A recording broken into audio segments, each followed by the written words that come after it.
Hi there, I'm Michael Palladini, otherwise known by my neighbor as MacGyver. We're working on our barn project here. Coming up on 2 years, unfortunately. Time and money never seem to be in the same place at the same time, but it'll be a nice workshop and barn, and when I'm done with it, I won't owe nobody nothing for it. But we're making slow progress here, and we've got some more trusses up. And we have, as I'll turn around here and show you, we've got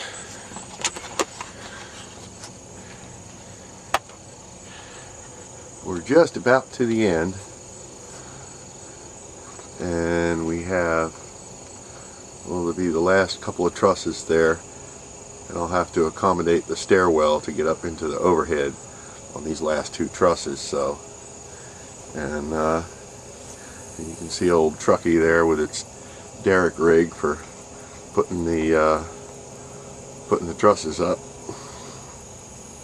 And of course it has a platform for me to stand on. It's right about the right height to get on the roof and all, make things safe. And the thing to remember is that we're doing this pretty much by ourselves. Every now and then, my son might be around or whatever to give a hand, but me and Tammy are pretty much having to go this on our own. And we have to build things and set things up such that our limited abilities are accommodated for, so we can still accomplish the job. Now, the interesting thing about the trusses is I've gotten an excellent deal on the trusses, but we really waited too long in getting started on the job. Of course, I had some issues with my back, and then we had some other issues with the tractor that killed us for a while because we couldn't dig the huge holes for these 6x6 posts. But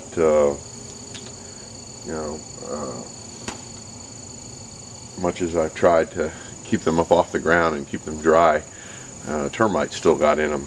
So we had to either A, buy new trusses, or B, make them myself.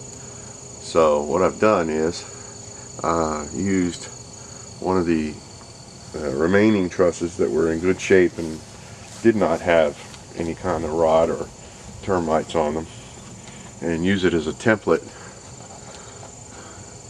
to build our own trusses.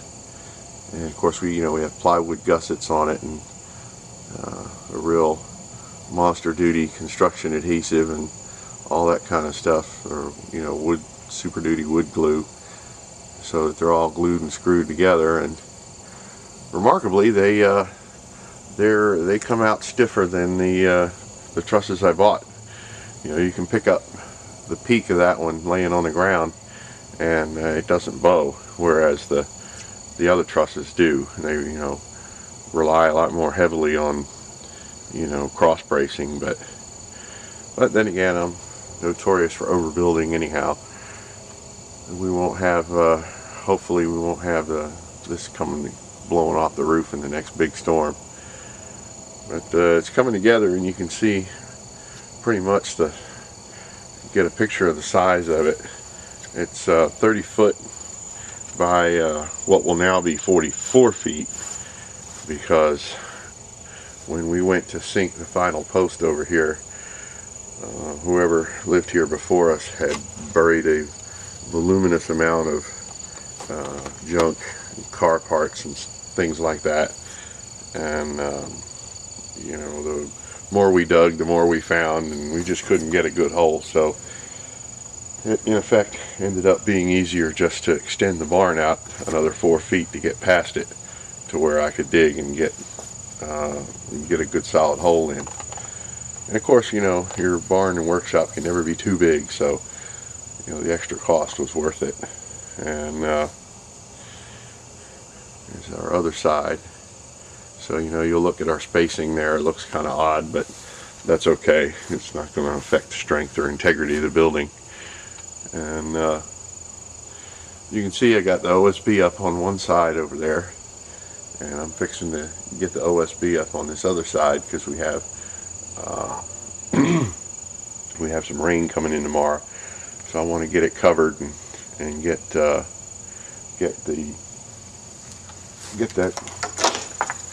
covered up in there, and at least get some felt paper down, if not all the roof metal. So I'll come up here and show you the upstairs. I'm kind of tethered by my camera here because I have to use an extension cord because I didn't think to plug it in last night and charge it up. So if you'll notice, these walls are 12 feet high. I have a 12-foot ceiling in here because eventually, in my wildest fantasies and dreams for my workshop, I'd love to have an automobile lift in here, so when I do all my car work and stuff, I can pick a car up and not be laying on the ground with a car up on jack stands. Now, there's some plastic that I have for putting over the end to keep the decking dry in here. I have, since we're going to use this for storage, but not, we're not going to be like storing water beds and pianos up here, so the regular OSB was sufficient for the decking, and I have the cross bracing, the framing in between the trusses. Typically what you do is they'll use a like a 1x3 or maybe 5/4 board if you're wanting to be super strong, and you put your trusses up and you just lay your 5/4 board across the top of the trusses and screw it down in on 16-inch centers on the top and the bottom, and then you can screw your decking down on top of that. I didn't go that route because we were building this building very incrementally, again, as time and money permitted. So I couldn't just put 2 trusses up or 3 trusses in a weekend and be able to put stuff together like that. So when you do that, you really need to have all the trusses up, and then have like 8, 12, or 16-foot sections of that 5/4 board or 1x3 or 4 to hold the trusses together and make them rigid. So it ended up costing a bit more money, but I had to do your conventional framing in between the trusses. You notice, of course, that's 2x6, and it makes for very, very incredibly strong floor up here. But like again, then I said, it takes a lot longer to do it that way, and it's a little more expensive because of all the 2x6s you have to buy. But I'm okay with that, and it gives me a nice bounce-free deck up here, that's relatively smooth. Of course, I have the truss angles to worry about, but like I said, this is just going to be rough storage up here for random stuff, nothing, Christmas decorations, etc. And it'll work out nicely, I think. And of course, it'll be all weather tight. So as you can tell, we've taken the decking. It goes all the way out. I can't hardly see very well over there, but the decking goes all the way out and meets the roof decking, and that will be sealed. The roof itself is ventilated on the outside because of the metal roofing, and then there will be a gable vent there, and then on this end we'll have a big gable fan, and that'll pull air through here and pull the heat out. I didn't want anything coming through the roof up here as far as vents or cupolas or anything like that, as I just don't want to sacrifice the integrity of the roof. I just want it to do one thing, and that's not leak. So anyway, so down we come here, and of course, forgive all the mess in here. This is terrible. I'm ashamed. It's, we have to have everything crammed back in here under where it's dry. And though we did have a considerable dry spell here for the last few weeks, it's been otherwise it's been raining like every other day for the last 6 or 8 months.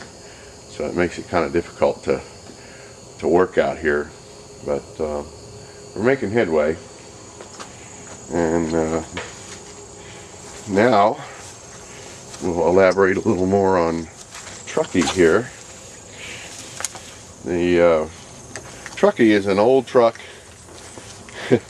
that I found, or an old farmer gave to me. It was sitting there pretty much rotten in his field, and I took and made, it took like 2 or 3 trucks to come up with everything to get it to this condition, or this state. Of course it looks like hell because it's got the rusty body on it, but the truck itself was a cab and chassis, and it was a single cab, and the flatbed was almost 14 feet long. It was a real long flatbed. And what I did was I bought another truck off of Craigslist, and it was up in Pennsylvania, and I got it for like, I think it was like $300 or something. And it was the King Cab, and it's the real nice one. It's got all the toys in there, you know, the power windows and power locks and all the good comfy stuff, because at the time this was going to be my only truck. And so I took the truck completely down to nothing, and there was no 2 parts together on it at one time. Sandblasted the frame and primed and painted it. Everything was redone, all the bushings, bearings, you know, kingpins. It's a 2-wheel drive truck. You know, everything was replaced. And then I cut the bed down to around 9 feet, and you can see where we just cut it here and welded a new end on it. But to keep the post holes even or symmetrical, I had to cut a little bit off the back and a little bit off the front, and basically, you know, there was another post hole here and then another post hole forward of the front one there, so that kept everything looking right. So of course I ended up buying the white beastie out there, and that's a newer Power Stroke. You know, it's a lot more powerful truck, and it already had the gooseneck hitch in it for the horse trailers and all that, but you can't see it, but where that bucket is, there's actually a gooseneck hitch for, you know, towing everything, and you know, it's pretty much set up to pull anything, and it can pull anything, but it won't pull it very far very fast because it's got the old 6.9 naturally aspirated diesel in it. But it's ended up making a wonderful truck for working around the farm. So it's perfect for doing stuff like this to it, where you wouldn't want to exactly do that to your own truck or your regular truck that you drive. And it's very handy. This little rig here we built allows me and Tammy to you know, put up these huge trusses with very little effort. You'll notice that the back of the building is open, and there's a specific reason for that, because as we do it and as we put more trusses up, we lean the truss up against the side of the truck. You can see the little beams sticking out right there. I make them out in front of the barn. I'll pull the truck up alongside the trusses, pick it up, and the truss will be carried alongside the truck like this, and I can bring it around. I have to bring it around through there to in between that pole and the house to clear the power lines, because that's too tall. It would hit them. And I can't bring it directly through here because I have my jig in the way over there for building the truss, so I end up having to come around the house. But then I can back the truck in here and just set the truss down and then come up to it from behind with this, and the truss will be this way across the back of the truck here, and just I have a chain or a block and tackle up there that makes picking that 500-600 pound truss up pretty easy. And we just hoist it up and just back the truck in place to where the truss needs to go, and we set it down and keep the line taut so it holds the truss up until we get it nailed in, and when it's nailed in, we unhook and pull the truck out, and it's done. And it's actually very quick, and it allows both me and Tammy, I'm 46 years old, she's 50, so there's no we're not exactly supermen, so we have to sacrifice time for effort. So, but it's going to look good when we're done with it. And we're also, when we finish, we're focusing, of course, now on getting it dried in for the winter. And but we're going to have extensions. There'll be extensions coming off of here and off the other side. And this side will be for like pulling the cars under or washing the cars or whatever, and then that side over there is going to tie into the paddock for the horses and give them some shelter where they can get out of the wind or get out of the rain. Not that they have any sense to, but it'll be there for them anyway. They'll figure it out. And then all my farm implements and equipment and stuff like that, which looks ugly out there, we'll have another extension lower down, but peaked like this, coming off the back, probably another 20 or 30 feet, to give me a 20 or 30 foot long by at least maybe 20 feet wide covered area to back underneath and put all my farm implements and stuff. So that'll keep that stuff out of the weather. So that's the plan, and we'll see how it goes.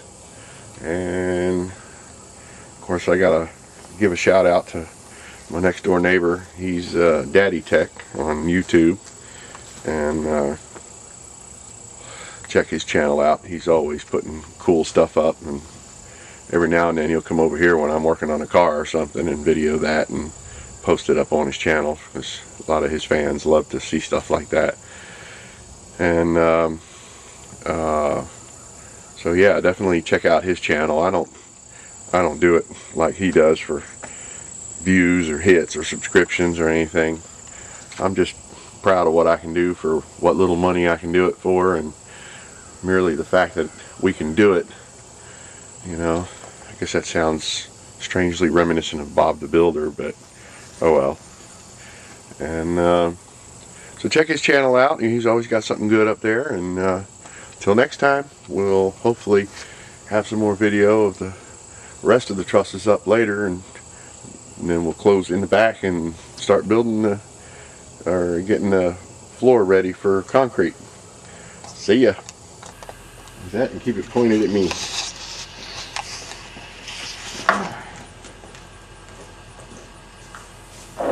Now we're back. We're ready to put the last piece of wood up on the roof. My lovely Tammy camera person. And she's going to follow me around here.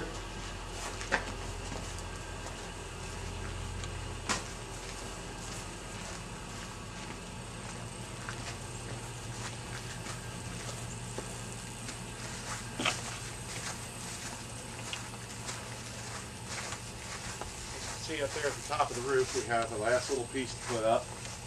Very tippy top. And then we're going to put our flashing over the top of that, the peak, and then it'll be time for the underlayment.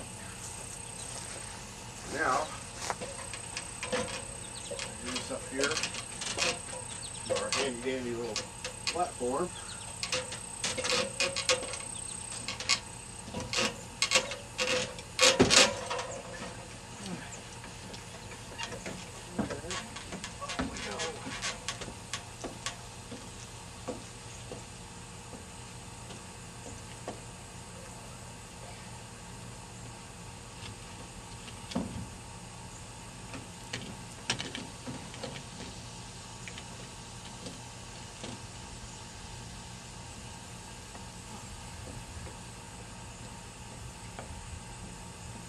Must always wear very sticky tennis shoes, slash steel toe ones. Walk very gingerly.